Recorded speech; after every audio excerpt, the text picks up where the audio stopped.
Vou voltar agora para a política nacional e conversar aqui com a Vitória Abel, porque o presidente da Câmara, Hugo Motta, afirmou que vai fazer uma nova reunião sobre o projeto de anistia. E a Vitória Abel, claro, como sempre, está acompanhando os bastidores e vai contar isso para a gente agora. Fala aí, Vitória, o que você levantou dessas possíveis conversas em torno desse projeto que está gerando tanta divergência, hein? Oi, Evandro. Olá a todos que nos acompanham. Pois é, o presidente Hugo Motta deve avançar em conversas sobre o projeto de lei da anistia a presos e condenados por golpe de Estado em 8 de janeiro de 2023 até o final dessa semana. Mas esse projeto só deve avançar em negociação com os demais líderes partidários depois do julgamento do ex-presidente Jair Bolsonaro pelo Supremo Tribunal Federal. Essa é a visão de lideranças que se reuniram com Hugo Motta ontem na residência oficial do presidente da Câmara. Eles disseram que sim, aumentam as chances agora desse projeto avançar e que isso deve acontecer logo após a sentença de Jair Bolsonaro, essa negociação. Hoje ainda, Hugo Motta deve ter um encontro com o governador de São Paulo, Tarcísio de Freitas, no final da tarde, e ele deve inclusive falar sobre esse assunto também, sobre o texto da anistia. A gente lembra que o líder do PL, Sóstenes Cavalcante, vem mencionando que não ia aceitar um texto light ou alternativo que quer colocar o benefício, inclusive, para o ex-presidente Jair Bolsonaro nesse texto da anistia, portanto, alcançando pessoas que teriam incitado ou organizado a suposta tentativa de golpe e não apenas aqueles que participaram dos atos de depredação dos prédios dos três poderes. Agora, quem falou sobre uma possibilidade de texto alternativo é o presidente do Senado, Davi Alcolumbre. Ontem, em conversa rápida com jornalistas da Folha de São Paulo e também do Valor Econômico, o presidente do Senado disse que pode apresentar um texto alternativo feito por ele. Esse texto alternativo que provavelmente seria em acordo com o Supremo Tribunal Federal. A gente também já contou aqui que líderes de centro, tanto da Câmara quanto do Senado, avaliam que esse texto precisaria estar em acordo com o STF para que o Congresso não entre novamente em colisão com o Supremo Tribunal Federal e que não é a intenção, principalmente de Davi Alcolumbre, entrar em conflito com os ministros do Supremo. A gente também conversou mais cedo com aliados de Davi Alcolumbre e o que eles afirmam é que muito dificilmente o presidente do Senado colocaria isso direto no plenário, direto como uma urgência de votação. Mandaria provavelmente isso para ser analisado para a Comissão de Constituição e Justiça. O problema é que a Comissão de Constituição e Justiça, o problema na visão da oposição, é claro, é que a Comissão de Constituição e Justiça é presidida por Otto Alencar, que é um senador do PSD da Bahia e é um senador governista e que também tem ali as suas resistências em andar, em avançar com a anistia. Evandro.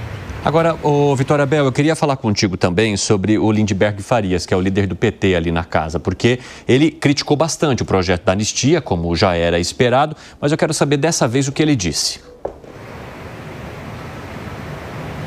Pois é, ele disse, inclusive, ontem a gente conversou com ele e ele mesmo deu essa impressão de que o projeto da anistia deve avançar. Pela primeira vez ele enxergou essa possibilidade desse projeto da anistia avançar, justamente porque PP, União Brasil e republicanos colocaram ali na reunião de líderes que vão apoiar o projeto caso ele seja pautado. Então ele já estava ali assumindo a possibilidade de Hugo Motta avançar com esse projeto. Hoje, em meio ali ao julgamento do primeiro núcleo ali, que é julgado por tentativa de golpe de Estado, Lindenberg, saindo do Supremo Tribunal Federal, conversou com a imprensa e ele pontuou o seguinte, que esse projeto pode inclusive incitar uma crise ainda maior com o judiciário, ser inconstitucional e causar aí um grande problema entre Congresso e STF. Vamos ouvir um trecho.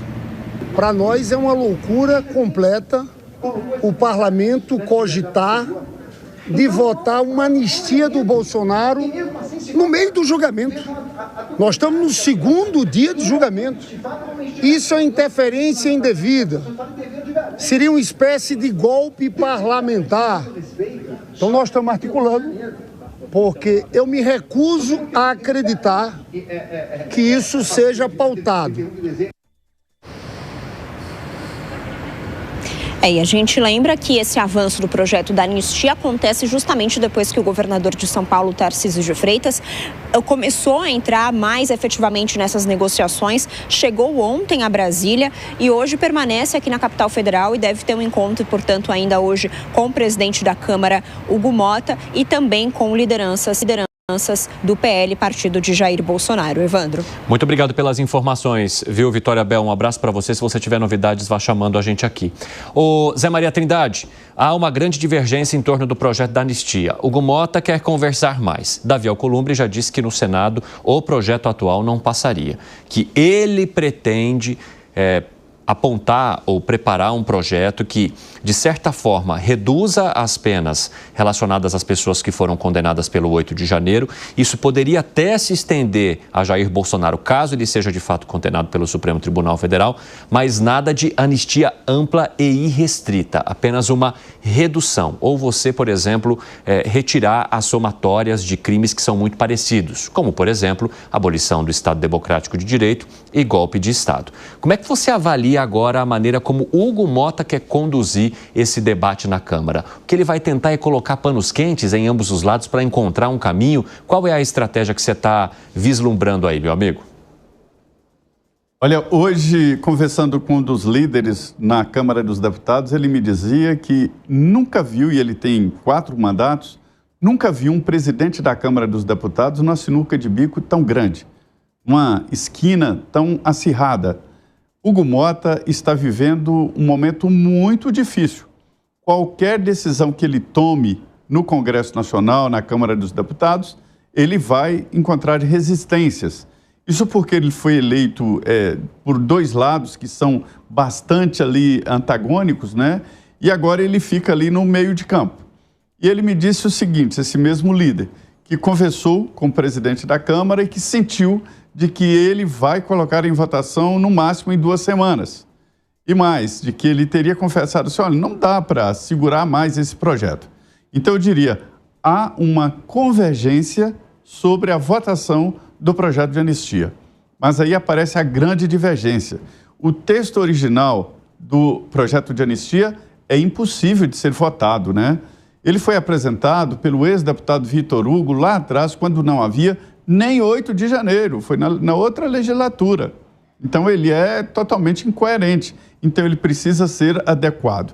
Diante disso, diante desta, vamos dizer, deste ressuscitamento do projeto de anistia, o PL cresceu, que era um projeto muito mais amplo, né? Amplo, geral e restrito, que possa beneficiar o ex-presidente Jair Bolsonaro e os seus ex-auxiliares. Mas espera aí, ele ainda nem foi condenado, ninguém sabe quem são os condenados, né? E mais, o PL está tentando colocar no texto, olha só, as 2 condenações que o ex-presidente Jair Bolsonaro teve lá atrás na Justiça Eleitoral, que são as condenações que tornaram o ex-presidente inelegível. E aí, até o pessoal ali da direita diz, não, aí também é demais, porque tiraria a possibilidade do Tarcísio de Freitas, que é o candidato e que deu uma vida a esse processo de anistia. Ele esteve aqui, conversou com líderes, dizem que ele se encontrou, enfim, falou com ministros do Supremo Tribunal Federal sobre a possibilidade de anistia. Então, esta é a radiografia do que está acontecendo. Então, a ideia é de se votar um projeto de anistia, mas que ele não seja tão amplo, geral e restrito, que possa beneficiar a todos de forma indistinta e, principalmente, chegue às condenações pela Justiça Eleitoral. Olha, uma equação difícil, né? Aí seria amplificar bastante mesmo, ampliar bastante, né, Zé Maria Trindade? Agora, Fábio Piperno, existe um movimento muito grande dos parlamentares, principalmente do Centrão, nesse momento, para apoiar esse projeto da anistia. Ainda com mais detalhes nessa edição do 3 em 1, a gente vai falar do desembarque de PP e União Brasil do governo federal, justamente por conta dessa necessidade dos parlamentares apoiarem esse projeto que está completamente dissonante com o caminho que busca o governo de Luiz Inácio Lula Lula da Silva e o que defende o seu líder, Lindenberg Farias, por exemplo, ali na Câmara dos Deputados. Então, há uma dificuldade muito grande de alinhamento, principalmente nessa pauta e em outras questões ou cobranças feitas pelo Executivo que fizeram também os partidos desembarcarem. A gente vai trazer mais detalhes sobre isso, mas todo o processo está caminhando em torno do projeto de anistia.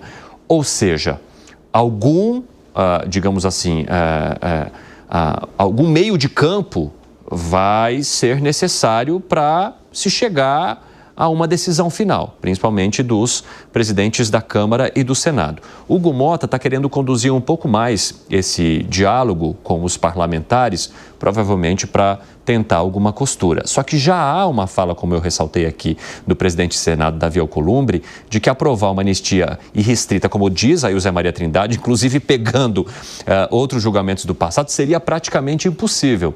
Então, agora a gente precisa aguardar em quais das casas isso permaneceria. O pessoal da rádio está conosco, sejam muito bem-vindos, é muito bom ter vocês por aqui. A gente está discutindo nesse momento aqui no 3 em 1 todo o debate em torno do projeto de anistia e o quanto os presidentes da Câmara e do Senado vão se organizando agora para levar à frente projetos que não necessariamente sejam os defendidos pela oposição, mas que de alguma forma contemplem principalmente os condenados pelas invasões do 8 de janeiro. E eu quero saber de você, Piperno, que caminho que você enxerga? Bom, eu não vou nem entrar em considerações, digamos, morais e de consciência em relação a esse projeto. Vamos falar do mundo real, das dificuldades políticas e constitucionais. No campo político, é óbvio que quanto mais amplo for o projeto, os seus objetivos, as suas intenções, menores as chances de aprovação. Então, eu acho que a tal da anistia light, que beneficiaria aquelas pessoas que já estão condenadas, aqueles que estavam lá, enfim, que fizeram as invasões do dia 8 de janeiro, esse projeto ele tem uma chance maior, porque muita gente enxerga que houve exagero na dosimetria das penas, então, portanto, como muitos já cumpriram uma parte, outros toparam, fizeram os acordos de persecução penal e tal, então caberia aí um processo, enfim, um projeto que anistiasse então aqueles que ainda cumprem suas penas, até porque nesses últimos dias se falou muito também da questão da consunção, né? Exatamente, que é digamos, uma acusação acumular outra e com penas diferentes que se somam. Então, ou seja, isso que você falou, abolição do Estado Democrático de Direito e golpe de Estado seriam crimes muito semelhantes e não haveria sentido em punir alguém pelos dois crimes. Agora, vejam só, a questão da anistia, mesmo concedida por um presidente. Vamos imaginar que o Tarcísio ganha a eleição em 2027, aliás, o ano que vem resolve em 2027, então, beneficiar os condenados, especialmente o presidente Bolsonaro, com a anistia. Isso vai esbarrar, sim, numa dificuldade constitucional. E aí, eu vou ler um pequeno trecho do voto do ministro Luiz Fux em relação aquela... Lembram quando o Bolsonaro concedeu a graça, o indulto ao Daniel Silveira?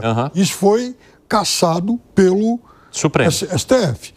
E segundo o Fux, ele disse o seguinte, que as ameaças proferidas pelo ex-deputado configuram crime político contra o Estado Democrático de Direito e, por esse motivo, não é passível de indulto ou anistia. Que é o mesmo argumento que está aparecendo agora com essa história de anistiar o ex-presidente Jair Bolsonaro. Por quê? Porque a Constituição do Brasil não prevê indulto para quem foi condenado por tentativa de golpe de Estado. Porque a Constituição prevê que não há possibilidade de se anistiar quem comete crime contra a democracia. Ou seja, se houver uma condenação de Jair Bolsonaro no Supremo Tribunal Federal por abolição e golpe de Estado, ele também entraria necessariamente nessa história, assim como as pessoas que receberam penas que ultrapassam ali 14, 17 anos, que também tiveram as somatórias dessas duas ou desses dois crimes que estão previstos, que é o golpe de Estado e a abolição do Estado Democrático de Direito. Alguns juristas fazem uma diferenciação sobre a abolição do Estado Democrático de Direito ser mais uma, digamos assim, você planejar algo do que de fato executar quando a execução atenção está mais presente no golpe de Estado em si. Por isso, a união dos dois crimes. Mas são várias questões ainda que, de alguma forma, são questionadas pelas defesas desses réus ou desses condenados e de quem ainda vá passar por esse julgamento. Alan Gani, como é que você avalia também a discussão de uma anistia antes mesmo de um julgamento acontecer? Porque esse é outro debate que há nesse momento. Como é que você vai falar sobre anistia ampla e restrita sem sequer saber quais seriam as penas que Jair Bolsonaro receberia e o tamanho delas, caso de fato ele seja condenado? E aí eu tenho recebido várias mensagens aqui dos nossos telespectadores e ouvintes dizendo: Evandro, você está usando o caso ele já está condenado, né? Já contando com uma possível decisão do Supremo Tribunal Federal. Eu entendo essa opinião crítica, mas por enquanto é necessário sim usar o caso, porque a decisão e os votos dos ministros ainda não foram proferidos. Fala, Alan Gani. Olha só, Evandro, quando a gente vê o Centrão entrando na jogada e falando em anistia e desembarque do governo, aí a solução, pouco importa se vai ser constitucional ou não, mas talvez uma solução política e que inclusive já foi ventilado na imprensa, se eu não me engano, ou na coluna da Bela Megali ou da Malu Gaspar, eu não lembro exatamente onde eu li no período que eu estava de férias, mas que seria exatamente o Supremo condena Bolsonaro e o seu entorno para não demonstrar fraqueza, mas eles estão preocupados com os desdobramentos das sanções norte-americanas, de ser mais estendidos, não apenas ao ministro relator, e aí teria uma anistia pelo Congresso Nacional. Mas o pacto entre as elites políticas, e isso eu li, foi ventilado na imprensa, seria justamente o Supremo não interferir. Ou seja, mesmo que provocado por algum partido de esquerda, provavelmente não entrar no mérito se é constitucional ou não e deixar isto para o Congresso Nacional. O que o Supremo ganharia com isso? Ganharia que não demonstrou fraqueza, manteve a sua posição e as sanções norte-americanas não seriam estendidas ou, eventualmente, contra o ministro relator, poderia cair. Jair Bolsonaro, por sua vez, o que ele ganharia? A liberdade. Mas, no pacto, numa negociação, você perde alguma coisa. Você estaria inelegível até 2030, porque a anistia não se trata de uma reversão de sua inelegibilidade. Se trata da sua liberdade, né? Caso ele seja condenado, aí como muita gente já espera. E, por outro lado, Jair Bolsonaro, tendo a sua liberdade, apoiaria eventualmente uma candidatura de Tarcísio de Freitas, que hoje é o candidato preferido do Centrão. Essa seria a solução política para o Brasil virar a página. E esse projeto da anistia, ele ganhou mais coro justamente com a defesa feita pelo próprio governador Tarcísio de Freitas, que diz: primeira medida que eu adotaria se me tornasse presidente da República era o indulto ao ex-presidente Jair Bolsonaro. Algo que pode parar novamente no Supremo Tribunal Federal? Sim, mas isso é uma, digamos, mensagem política muito importante nesse momento em que ainda se depende dos 25% de eleitorado arraigado a Jair Bolsonaro para uma competitividade maior com o presidente da República. Fala, Bruno Musa. Bom, vamos lá. Mais uma vez a gente está naquele círculo que o Brasil parece que não consegue sair. Eu hoje tive um almoço aqui com um cliente meu que é da área de papel, cuido da parte dos investimentos dele na pessoa física e na pessoa jurídica, e ele veio me falar. Ele não é uma pessoa que é ligado ou opina diretamente na política, mas ele fala: o Brasil está parado, assim, os investimentos na economia real estão parando. A hostilidade é muito grande para o mercado de negócios. O faturamento, que dele é grande, chegou a cair quase 35%. Isso eu ouvi de diversas outras fontes. O ambiente hostil, ele dificulta a vida do brasileiro, especialmente a vida do brasileiro médio. E mais uma vez, quando eu estou falando aqui, nós voltamos nessa roda. Ou seja, se aprova a anistia, cai de volta no STF, como tudo que acontece no Brasil, e eles votam como eles querem, porque o julgamento como um todo são critérios subjetivos. Nós precisamos parar de transformar a Constituição em algo completamente subjetivo. Tudo isso faz com que a vida do brasileiro piore dia a dia. Não adianta dizer que não tem interferência, elas são indissociáveis, a política da economia. Economia que eu não estou falando na minha parte técnica de investimentos, não. Eu estou falando da compra do pãozinho no dia a dia, do pagamento de energia elétrica, dos aluguéis, do dia a dia do brasileiro com o seu fluxo de caixa e o seu nível de endividamento. Veja, ontem saiu um dado em que o crédito consignado privado de CLT está com inadimplência de 15%, gente. 15% é a economia real pedindo fôlego, ela não aguenta mais. E não adianta dizer, o PIB cresceu anabolizado. O IBCBR, que saiu dado hoje, mostrou mais uma retração. Os investimentos dentro do PIB, que saiu essa semana, teve uma retração de 2,2%. A poupança está muito abaixo da média dos países emergentes. Não há investimento sem poupança, não há crescimento sem produtividade. O Brasil está parando, gente. Em 2027 não há mais dinheiro, a própria Simone Tebet já anunciou isso. Em 2027, e tudo isso tem reflexo por conta dessa briga judicial que o Brasil não sai desse atoleiro. Ou seja, tudo é subjetivo. Ah, não pode ter anistia porque é condenado a golpe. O que é golpe? Qual a interpretação de golpe? Ou seja, cada um faz o que quer e tudo cai no STF, onde ele decide como ele quer, em 11 pessoas definindo o destino do Brasil e da vida média do brasileiro que tem dificuldade de comprar o seu pãozinho do dia a dia. Ou nós mudamos e paramos com uma discussão na rua rasa, ou então o Brasil está parando, gente. Não adianta analisar manchete, analise os dados nas entrelinhas. Repito, por insegurança jurídica, o Brasil está à beira de parar. O Bruno Musa, Fábio Piperno, traz o argumento sobre o Brasil paralisado por conta de questões judiciais, de insegurança jurídica e de decisões que vão e voltam e que necessariamente prejudicam a atuação da economia, dos empresários e de todos daqueles que dependem dessas decisões para poder progredir. E, relacionado à anistia, os críticos desse projeto dizem que você trazer a anistia como um método de avanço do país e até mesmo de pacificação não se aplica, porque em outros momentos houve anistias e também, ao mesmo tempo, não houve pacificação do país lá atrás. Embora num primeiro momento parecesse que sim, depois a polarização voltou a acontecer, a disputa política também, exatamente porque muitos desses personagens se alimentam dessa situação para se colocar como a principal escolha política, a principal escolha eleitoral. Esse é o argumento daqueles que criticam o projeto de anistia. Como é que você avalia essa proposta de anistia como solução para a pacificação e também para a questão econômica? Bom, primeiro que a tradição ensina que o anistiado de hoje é o golpista de amanhã. No Brasil, historicamente foi assim, mesmo quando o golpe não dá certo. Aliás, por exemplo, no governo Juscelino. Juscelino teve que vencer uma tentativa de golpe para tomar posse, no meio do governo outra, anistiou todo mundo. Em 61 eles tentaram de novo contra Jango e em 64 conseguiram.